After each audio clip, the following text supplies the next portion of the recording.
Bonjour et bienvenue à tous. Dans l'espace numérique, la sécurité est une préoccupation majeure à laquelle on ne saurait apporter qu'une seule réponse. Aujourd'hui, je vous propose de mettre en lumière peut-être davantage qu'une solution, une idée. L'idée, ce serait de faire coopérer la métropole avec les Outre-mer pour assurer une cyberprotection 24 heures sur 24. Ce sera le sujet de l'interview avec mon premier invité, Vincent Balouet, fondateur de Maîtrise des crises, dans quelques instants.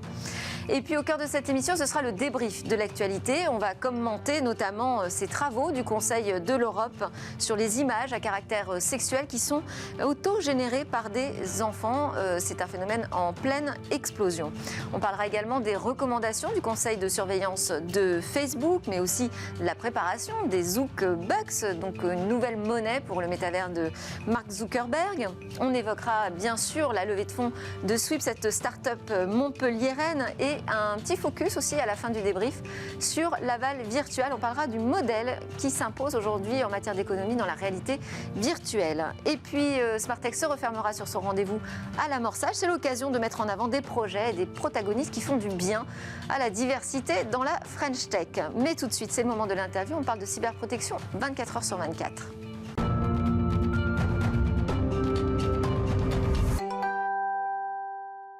En 2019, l'idée vient d'utiliser le décalage horaire afin d'organiser la cybersurveillance de nuit des PME en métropole. Alors il faut pour cela avoir recours aux services outre-mer, mais déjà trouver s'il y a un réel intérêt de mettre en œuvre un tel dispositif, vérifier si la technique fonctionne et si les compétences et les ressources sont disponibles. Un dernier test est réalisé en 2020, juste avant la crise Covid-19. C'est désormais l'heure des choix et des décisions du côté des ministères français et puis de l'Élysée. Bonjour Vincent Balouet. Bonjour. Alors vous êtes fondateur de maîtrisedescrises.com et particulièrement impliqué sur ce sujet depuis ses prémices en 2015 quand le ministère de l'Intérieur vous demande de creuser cette question de la cyberprotection avec les Outre-mer.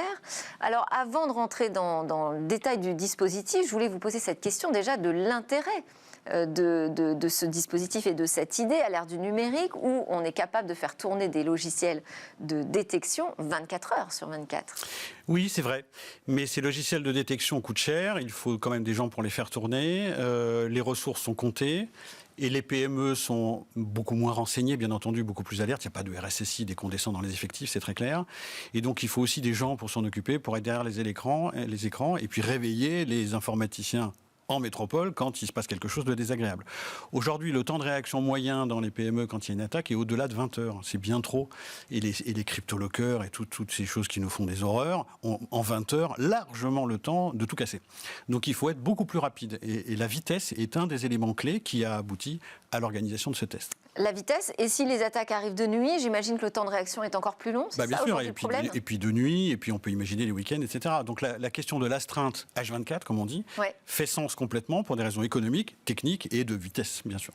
Et donc cette idée d'utiliser le décalage horaire entre la métropole et les Outre-mer permettrait de répondre à cette problématique de protection 24 heures sur 24. Donc vous allez nous raconter comment s'est passé le dernier exercice qui a été monté donc en 2020 à partir de Vannes. Oui, c'est ça. Alors ça s'est fait depuis Vannes parce que là-bas, il y a une école d'ingénieurs qui est la seule de mémoire à disposer d'un titre d'ingénieur en cyberdéfense. Je crois que c'est la seule à avoir cette configuration-là. Et donc en discutant avec eux, ils ont dit, mais nous on fait des exercices tout le temps avec nos étudiants. Nos étudiants, ils sont en apprentissage pendant 3 années, sont recrutés en Bac+2 en entreprise. Et après, ils viennent 3 années se renforcer leurs compétences et avoir un diplôme d'ingénieur. Et on les envoie en apprentissage et donc on leur fait beaucoup d'exercices. Je leur dis, mais attendez, justement, il y a un besoin. Et donc, essayons de monter une opération.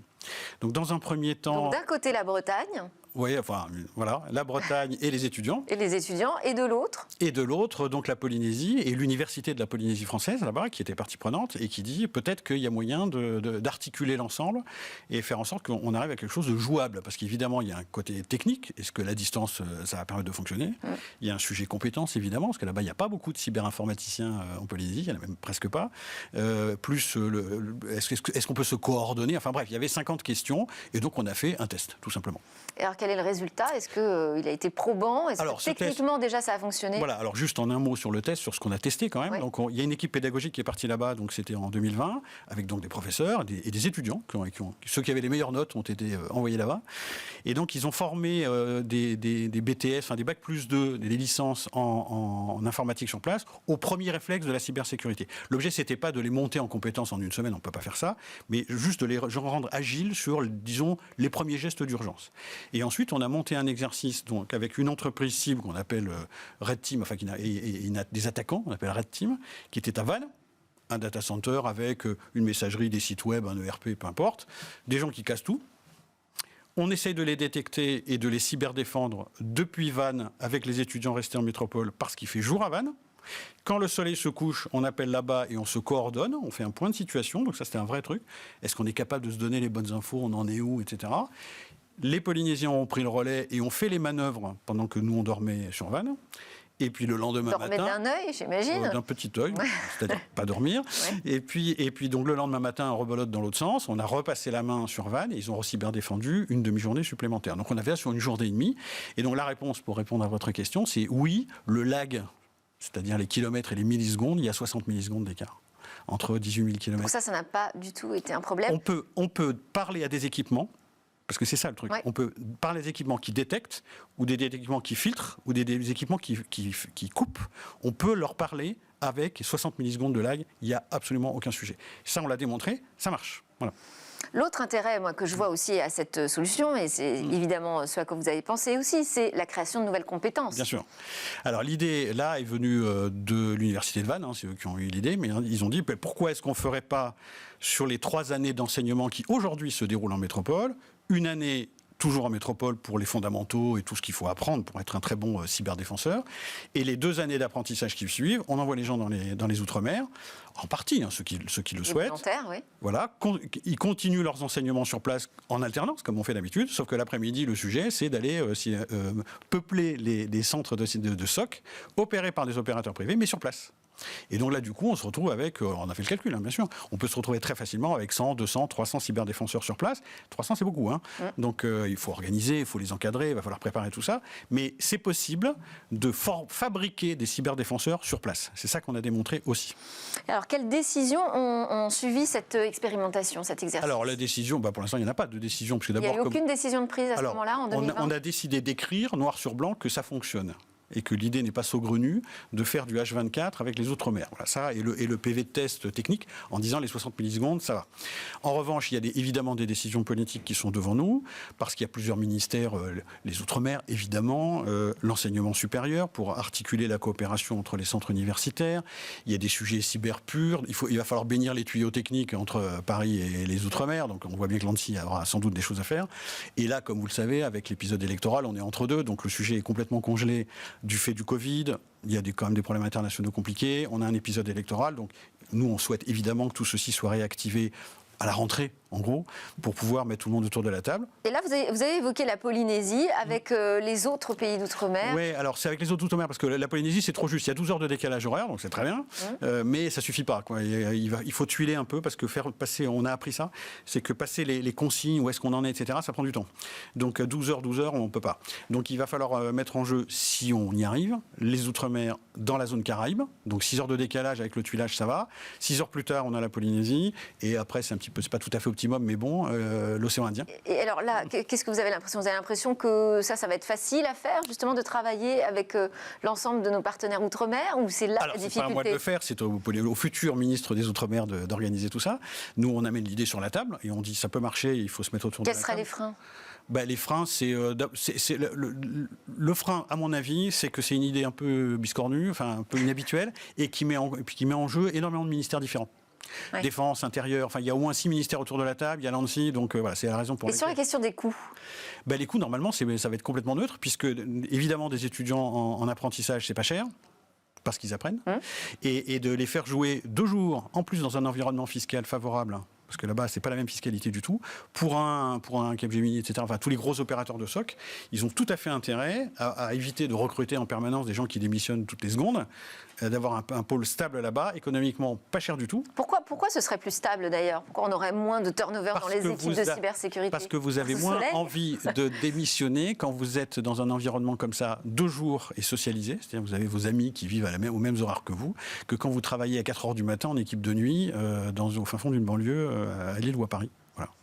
Et donc l'idée, ce serait que ça puisse être financé par les grandes organisations, les grandes entreprises françaises. L'idée, c'est d'avoir... Enfin, les clients, in fine, paieront, ils paieront des cyberservices de nuit, opérés par les professionnels d'aujourd'hui, tous les grands acteurs de la cyberdéfense qui sont agréés, etc. Sauf qu'au lieu de mettre aujourd'hui... Les SOC à l'étranger, ça existe. SOC, ils sont en Inde, ils sont aux États-Unis, ils sont dans les Émirats et ils sont en Chine. Les SOC, c'est des plateformes en fait, opérationnelles de cybersécurité. Des centres de cybersurveillance à distance. Voilà. C'est comme la télésurveillance pour l'alarme de la maison, mais pour la cyber, voilà, schématiquement. Sauf qu'aujourd'hui, on ne le fait pas sur le sol souverain. On le fait depuis l'Inde, on le fait depuis la zone moyen-orientale, on le fait depuis l'Asie. Et tout ça, il y a plein de sujets RGPD derrière. Thierry Breton, le commissaire, a parlé de souveraineté. Là, on revient sur sol français, sol européen. Et donc, à l'occasion... C'est un argument, ça. Non seulement c'est un argument, mais c'est une nécessité réglementaire. Et ça pourrait constituer une piste intéressante pour d'autres pays d'Europe. Très concrètement, les Danois, au hasard, la Norvège, n'importe qui, de l'Union européenne, pourrait utiliser la plateforme SOC française, puisqu'on est les seuls à avoir un porte-avions partout, pour pouvoir installer là-bas, pareil, des étudiants d'université danoise, mais sur place, et assurer la sécurité de l'ensemble des pays de l'Union européenne. Donc on voit bien qu'il y a un potentiel très important. Après, la question, c'est de croire au fait qu'on puisse créer ces compétences aujourd'hui sur ces territoires. On l'a démontré, il y a une toute petite échelle. On sait que ça marche techniquement, on sait que ça marche pédagogiquement. Il faut passer la 2 maintenant, qui est un acte politique. Merci beaucoup, Vincent Baloué. Encore un sujet supplémentaire pour le nouveau président ou la nouvelle présidente de la République. Merci, Vincent Baloué, fondateur de maîtrisedescrises.com, donc expert auprès des entreprises et des organisations sur l'anticipation de ces grands risques systémiques qui sont fort nombreux en ce moment, malheureusement. C'est l'heure dans Smart Tech de débriefer l'ensemble ou presque de l'actualité tech.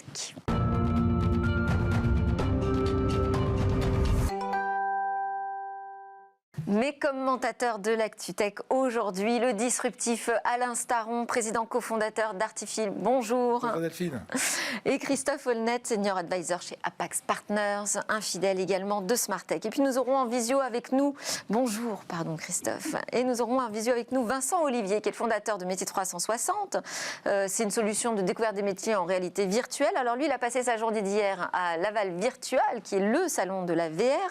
Et je lui poserai des questions sur les tendances, mais surtout, quel est le modèle économique qui peut bien émerger pour la VR? On va commencer d'abord ensemble en plateau avec les principales actualités. J'ai noté notamment les recommandations du Conseil de l'Europe sur les images à caractère sexuel auto-générées par les enfants. C'est un sujet dont on ne parle pas beaucoup et qui pourtant est en forte augmentation. Ça s'est aggravé avec les confinements, avec des enfants qui sont davantage exposés.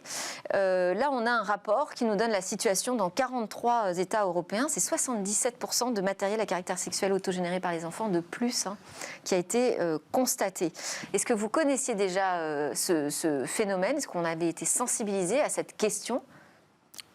Oui, je crois qu'on est tous sensibilisés à ça, puisque voilà, au travers de nos enfants, des enfants de nos amis, on voit la difficulté aujourd'hui d'éduquer des jeunes enfants dans ce monde numérique.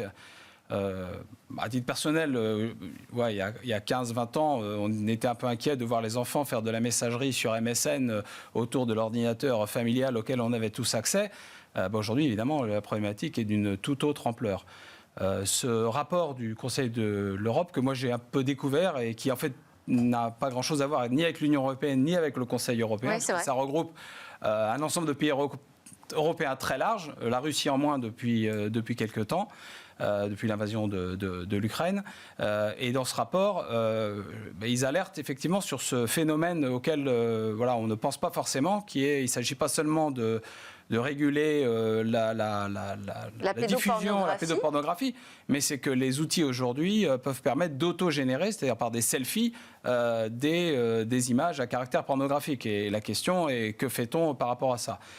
les recommandations, elles sont assez générales et finalement, elles aboutissent essentiellement, moi je trouve, sur la nécessité d'éducation. Et puis la question posée sur l'anonymisation sur les plateformes, finalement. S'il y avait un contrôle de l'âge réel, tout ceci serait quand même plus facile à gérer. Et puis la question aussi de l'extorsion, parce que là, il s'agit aussi de pouvoir avoir de nouveaux moyens pour mener des enquêtes, sans pour autant pénaliser, j'allais dire, ou s'en prendre directement aux enfants qui sont propriétaires finalement de ces images. C'est un sujet très très complexe. Très très touchy, parce qu'en plus, effectivement, il faut faire la part des choses entre l'enfant en pleine conscience, si tant est qu'un enfant peut être en pleine conscience, et l'enfant manipulé. Oui. Et de ce que j'ai lu du texte, c'est le deuxième cas qu'il s'agit de poursuivre, mener des enquêtes. Discrète, c'est précisé. Ah oui, il faut préserver tant possible, mais on parle à des enfants dont la conscience est justement en progression constante au long de ces années. Donc c'est extrêmement compliqué. C'est extrêmement compliqué. Et là, le fondement de tout ça, c'est que face au virtuel, on perd toute limite. Nous tous, hein. Il n'y a plus d'éthique, de juge de paix, de contraintes sociales qu'on a nous tous dès qu'on se voit. Et donc, du coup, ça laisse libre à toutes les dérives.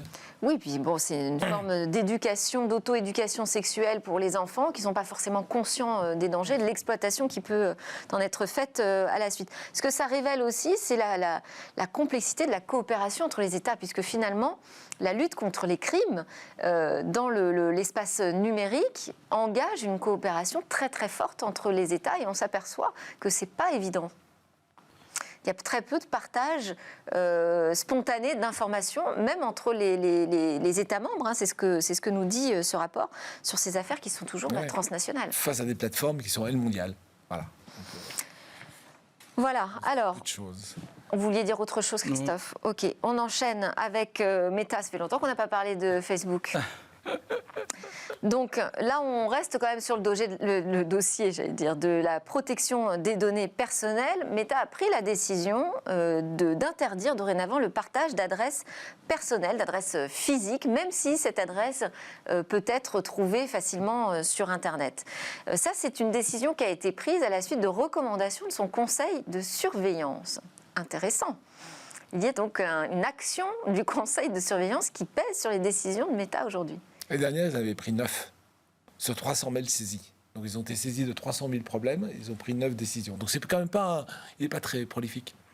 Non, jusqu'ici, ces recommandations de ce conseil, il n'y a aucune obligation de la part de Facebook de les suivre. Et je pense que le mot même conseil de surveillance est probablement pas le bon terme, parce qu'il n'y a pas du tout la dimension, le cadre légal qu'il y a avec un supervisory board ou un conseil de surveillance. C'est plus une sorte d'advisory board, puisqu'il est composé de personnalités indépendantes, personne de Meta, personne de Facebook, aucune obligation de Facebook de suivre les recommandations.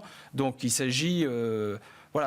Mais néanmoins, c'est un conseil qui est évidemment très suivi médiatiquement. Et donc, concilier l'indépendance à laquelle sont probablement attachées les personnalités qui sont dans ce conseil avec la médiatisation et la transparence des communications et le fait que fait, Facebook ne fait pas grand-chose par rapport à ça, c'est un peu compliqué.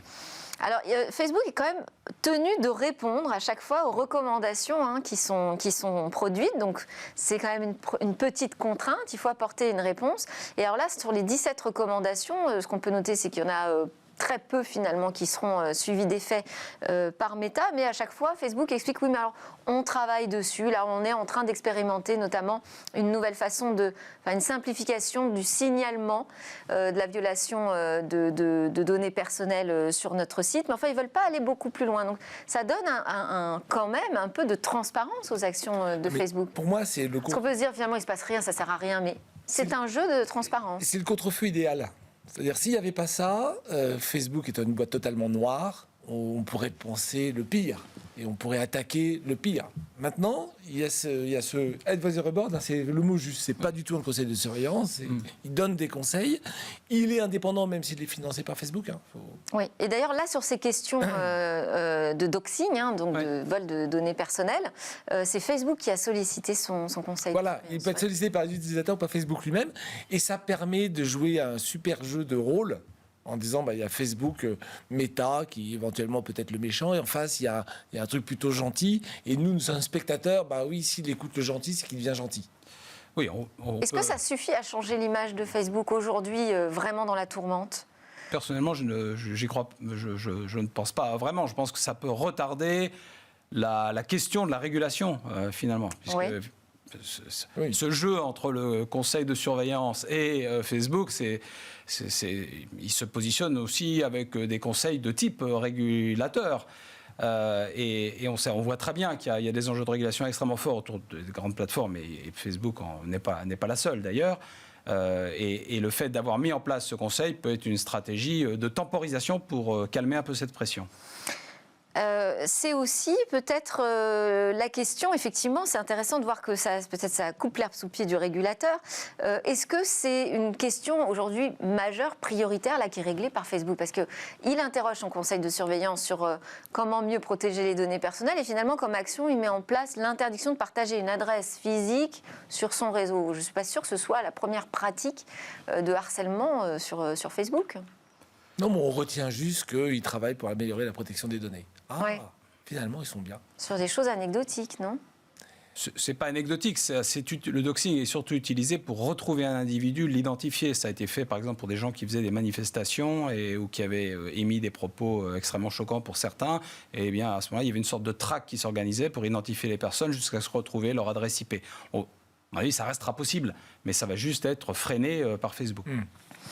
Autre actualité autour de Meta, c'est les Zookbucks, qui seraient alors une nouvelle forme de monnaie. Donc on sait que Facebook a d'abord échoué sur son grand projet de monnaie électronique Libra Diem. Mais là, c'est le retour. Alors c'est une information du Financial Times qui n'a pas été véritablement confirmée pour l'instant par la maison Meta, mais ça n'a pas non plus été contredit. Donc ce serait une nouvelle forme d'échange numérique dans le métavers demain. Oui, alors, effectivement, comme vous le disiez, après Libra et Diem, ils ont finalement jeté l'éponge sur le fait de faire une monnaie numérique plus ou moins liée, une crypto-monnaie ou liée au stablecoin. Bon, ils ont abandonné tous ces projets. Il revient à quelque chose finalement de moins disruptif, qui est le fait d'émettre des jetons au sein de Facebook pour pouvoir monétiser un peu plus cette communauté et la fidéliser. Mais est-ce que ça peut être source de rentabilité, ça, des jetons au sein d'un écosystème fermé ? Oui. Au lieu de payer en euros ou en dollars, je paye en jetons. Il faudrait regarder les chiffres exacts, mais globalement, pour la masse totale, on gagne 10%. Au moins 10%, c'est que des jetons qu'on n'a pas dépensés. C'est très à la louche, mais je pense que c'est un gain certain. C'est très proche de ce que Roblox fait avec les Robux, qui consiste en fait à avoir une économie de rémunération des personnes qui font des créations sur Roblox, avec des personnes qui achètent ces jeux ou ce service, et eux-mêmes donnent un pourcentage. Alors pour acheter ce service, vous transformez des dollars ou des euros en Robux, vous avez votre jeton, et avec ce jeton, vous achetez des services. Et l'acteur qui a fait le service lui récupère un jeton qu'il peut, il peut recréditer sa carte de crédit. Voilà, donc c'est un système moins une commission puisqu'il récupère seulement 30% ou quelque chose comme ça. Mais et voilà, donc pour Roblox, je pense que ça peut être un facteur de profit, mais je crois qu'il y a une dimension un énorme besoin de la part de Facebook de fidéliser sa base client. On le voit tous autour de nous. Il y a une désaffection de Facebook. Ils ont même dû admettre 1 million d'utilisateurs actifs de moins, mais c'est certainement beaucoup plus. Ils se font tailler les croupières par TikTok sur les ados donc qui ne sont pas sur Facebook. Donc ils ont un vrai problème. Donc à mon avis, je vois ça comme une stratégie effectivement de monétisation, mais aussi défensive pour conserver cette base installée. C'est intéressant que vous utilisiez le terme de client de Facebook. C'est vrai qu'ils vont devenir des clients finalement avec cette nouvelle forme de monnaie. Mais moi j'imaginais le métavers de Meta comme un grand écosystème dans lequel on pourrait justement utiliser peut-être des monnaies diverses et variées, dont le Robux. Mais là finalement ils nous disent non, c'est nous qui allons gérer tout ça. Oui, et puis, je veux poursuivre le modèle de la plateforme le plus longtemps possible. Donc, mon avatar que j'aurai dans le métavers de Meta, je ne pourrais pas l'utiliser dans d'autres métavers. La monnaie de Meta, je ne pourrais pas l'utiliser ailleurs. Les NFT que j'aurai sur Meta, je ne les aurai pas ailleurs. Donc, Est-ce que c'est un modèle, le modèle fermé, comme ça, propriétaire? Est-ce qu'il a de l'avenir encore aujourd'hui? Enfin, des plateformes, Delphine. Non. Ah oui, mais on est en train de combattre. On essaye. Je pense qu'ils ne vont pas y arriver. Énormément challengé. Je pense que non, il y a une pression absolument énorme, indépendamment des régulateurs, mais des acteurs, pour que ce soit plus ouvert et qu'il y ait des passerelles entre ces différents outils. On voit d'ailleurs aujourd'hui sur toute la vague Web3, c'est une vague où finalement la décentralisation renaît. C'est l'objet même du Web3. C'est la décentralisation. J'ai lu récemment aussi qu'il y avait vraiment un énorme problème aujourd'hui pour Facebook, Google de garder des ingénieurs. Il y a une vague, une sorte de grande démission ou de grande migration vers le monde des cryptos, le monde du Web3, le monde des NFT. Jacques Dorsey qui a quitté Twitter pour aller... Oui, c'est un bon exemple, tout à fait. Il y a un autre projet chez Meta, c'est les tokens sociaux qui seraient basés sur la réputation. Ça fait un peu peur, ça. Hein? Au secours. Ça me fait penser à la Chine. Bon, après, il y a bien les pouces, j'aime pas, les followers. On a déjà un système de notation. Non. Ah ouais, que bon, chacun dise qu'il aime et qu'il n'aime pas, pourquoi pas? Mais que la plateforme juge votre bienveillance et vous donne des points, voire de l'argent si vous êtes bienveillante, on vous achète. Ça, la pilule est difficile à passer. On va où? Oui, je crois que ça me fait penser au crédit social en Chine. En Chine, de toute façon, où là, finalement, on vient à rémunérer ceux qui consultent les bons sites et pas les mauvais, et empêcher des consommateurs de pouvoir avoir accès au crédit s'ils ont consulté les médias internationaux. Si je peux me permettre, la Chine, c'est plutôt le bâton, et Facebook, là, c'est plutôt la carotte. En l'occurrence, ça elle-même. C'est là. Bon, on continue, on va retourner en France avec la levée de fonds de Sweep, qui est une green tech montpelliéraine. Son objectif, c'est de donner des outils aux entreprises pour mesurer leur empreinte carbone, et visiblement, ça va en poupe, 19,5 millions d'euros de levée. Oui, vous voulez intervenir? Je crois que ce qui est intéressant et assez unique aujourd'hui, c'est de voir 100 millions de levées en moins d'un an. Oui. Parce qu'en fait, ça répond à un besoin global, mondial, des entreprises sur le reporting ESG, l'empreinte carbone. Et avec une pression régulatoire, c'est-à-dire que ça, c'est un énorme catalyseur de business, puisque les entreprises, aujourd'hui en France, de plus de 500 employés, doivent faire un rapport sur leurs émissions carbone. Mais c'est partout dans le monde, à la fois les entreprises cotées et non cotées. Je le vois aussi du côté des fonds d'investissement, où même les investisseurs nous demandent des reportings. Donc on se retrouve avec un besoin d'outils. Et l'outil pour l'empreinte carbone, l'outil traditionnel, c'est-à-dire j'envoie des consultants faire des interviews quand je fais une grande boîte, j'ai des filiales dans le monde entier, ça prend un an, puis on prend un an à définir des actions, et puis peut-être qu'on en verra le jour, puis les gens auront changé. Alors qu'aujourd'hui, il faut passer du statique au dynamique. Et donc, ce qui est intéressant dans l'outil, je ne le connais pas très bien, mais de ce que j'ai compris, c'est qu'il permet un suivi dynamique, finalement quasiment en temps réel, de la façon dont on développe des réductions d'émissions de gaz à effet de serre. Et ce qui est aussi intéressant, c'est que comme il est très décentralisé dans l'entreprise, il pousse à une appropriation des collaborateurs sur ces projets-là avec accès à une place de marché. Et donc, c'est un projet qui coche beaucoup de cases. Et en cochant beaucoup de cases, il est extrêmement bien financé, ce qui est finalement presque comme on le ferait dans la Silicon Valley. Et donc, ça va être très intéressant de voir comment ce projet se développe dans les années qui viennent. Mais il y a un énorme besoin. Oui, et alors si on a les bons outils qui émergent de France, on peut créer des champions mondiaux. Il y a une opportunité là-dessus. Sur des sujets comme ça, oui.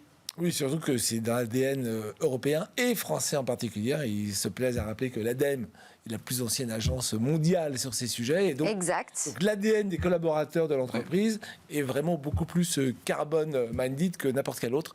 Et c'est très important. C'est pas juste anecdotique. La culture d'une entreprise, ça fait partie des fondamentaux qui fait qu'elle réussit ou pas. Après, ils ont un marché qui est installé par le régulateur. On ne peut pas faire mieux. On ne peut pas faire mieux. Et puis j'ajouterais, de ce que j'ai vu, c'est qu'ils sont d'une part très décentralisés, mais ils peuvent intégrer la chaîne de valeur. Autrement dit, ils peuvent intégrer dans le bilan carbone ce que font vos fournisseurs et ce que font vos clients. Ce qui est extraordinairement puissant.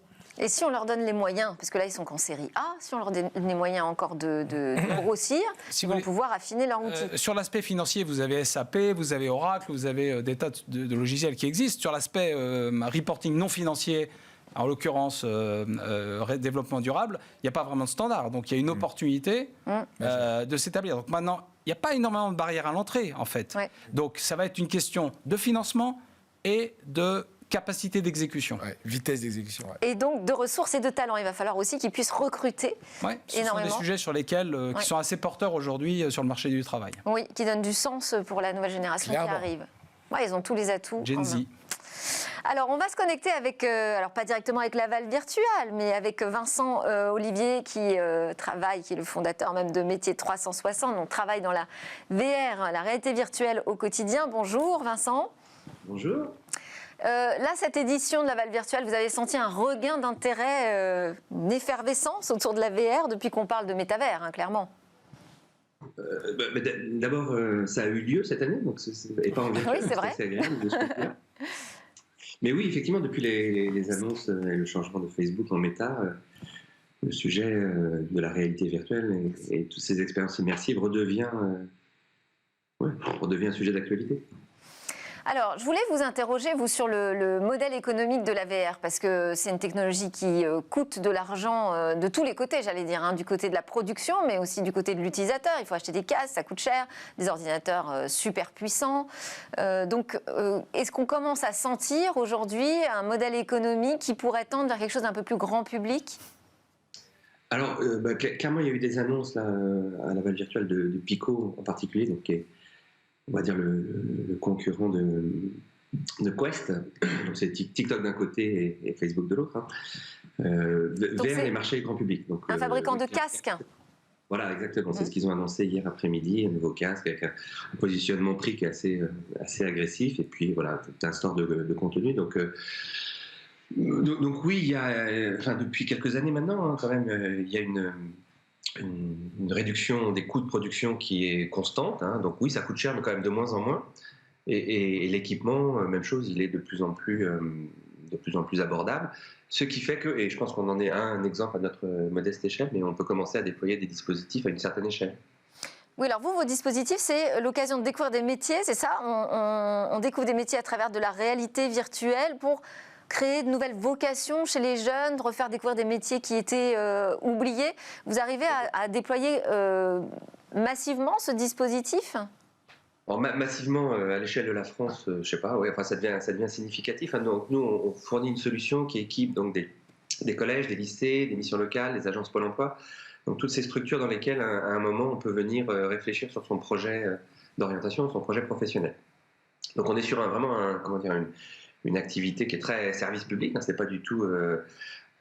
c'est pas commercial, c'est pas publicitaire, voilà, c'est une logique de service. C'est-à-dire que qui finance clairement là ? C'est l'Éducation nationale, les collectivités territoriales ? Ce sont les services publics, oui. Alors Pôle emploi, ça va être l'État, les missions locales, c'est des financements un peu plus complexes, et sinon pour les collèges et les lycées, ce sont les régions qui ont la compétence sur la découverte des métiers. Donc ce sont des fonds publics, et ce qui est intéressant dans notre expérience là, depuis 2-3 ans, où on commence à connaître une certaine croissance, c'est qu'on se rend compte qu'avec une proposition de valeur donc, qui est évidemment assez simple, hein, c'est de l'immersion, c'est réaliste et ça permet de venir découvrir des métiers existants et surtout de travailler sa représentation. Voilà, un outil comme ça, en fait, s'il est vendu simplement, s'il est accompagné avec le service qui permet son appropriation par des gens qui ne sont pas des geeks, qui ne sont pas des professionnels ou des fans de la réalité virtuelle, mais qui ont besoin de la valeur ajoutée qu'il apporte dans les parcours d'accompagnement, et ben alors à ce moment-là, on peut avoir des déploiements assez importants. Enfin, voilà, la question, c'est le développement de nouveaux cas d'usage, en fait, hein, qui vont permettre de créer ces modèles économiques. Comment vous voyez la VR, vous, à court terme ? Parce que pour l'instant, ce sont des usages très professionnels. Oui. Alors là, on a un exemple avec Métier 360 où on a vraiment des utilisateurs grand public. Donc la question, c'est quelle valeur supplémentaire on dégage ? Parce qu'il faut dégager la valeur pour pouvoir se financer. Il y a deux grandes filières. Il y a la filière industrielle ou ce que fait monsieur dans l'institutionnel, mais c'est pareil, grâce à ces outils de VR, j'améliore ma productivité, je peux mieux me faire découvrir des métiers, voilà, je peux mieux faire des simulateurs, je crois beaucoup à la data vise en 3D, c'est ce qui est en amont de la data science, et puis le deuxième sujet, c'est l'entertainment. Regardez l'industrie du jeu, donc c'est le coup d'après dans les consoles. Donc là, on peut écrire tout de suite combien ça peut rapporter, parce que le marché du jeu, on connaît sa croissance. Je crois qu'effectivement, il faut distinguer le B2B du B2C dans le domaine business. Moi, je crois que c'est déjà d'actualité. J'ai vu notamment, vous voyez, il y a ce concept de jumeau numérique qui existe dans l'industrie. Dans tout type d'industrie, il peut permettre, je vais vous donner un exemple, par exemple, de pouvoir offrir un service de maintenance à distance en permettant, par exemple, à un agriculteur en Touraine qui est avec son tracteur qui est en panne, pouvoir appeler un centre de service qui a le jumeau numérique, et il y a des solutions qui existent. Vous pouvez mapper la vidéo que vous faites avec votre iPhone sur l'outil avec son jumeau pour pouvoir déterminer bien si c'est une panne qu'il peut éventuellement réparer lui-même. Voilà, donc ça permet de développer des services d'abonnement à des supports. Donc il y a tout. C'est juste un exemple, mais oui, des exemples professionnels. Alors Vincent Olivier, juste parce qu'on arrive vraiment à la toute fin d'un mot, comment vous voyez les choses évoluer là en 2022 sur la VR, vous ?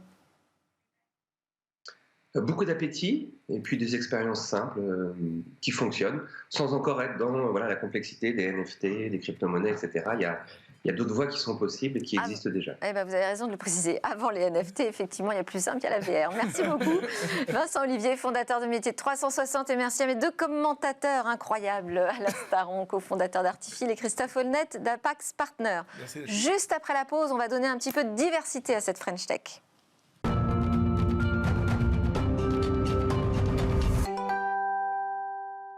Vous êtes de retour sur le plateau de Smart Tech, l'émission qui vous parle de l'innovation et des questions numériques. C'est l'heure de notre rendez-vous à l'amorçage. On donne un coup de diversité, un vent frais. On fait souffler un vent frais sur la French Tech avec Mounira Hamdi, cofondatrice et présidente de l'association Diversity Days. Bonjour Mounira. Bonjour. Alors aujourd'hui, on va découvrir deux jeunes projets, Innovaya et Broken Abroad. Et puis surtout, on va découvrir leurs protagonistes. Exactement. On commence par qui ? Par Innovaya. Okay.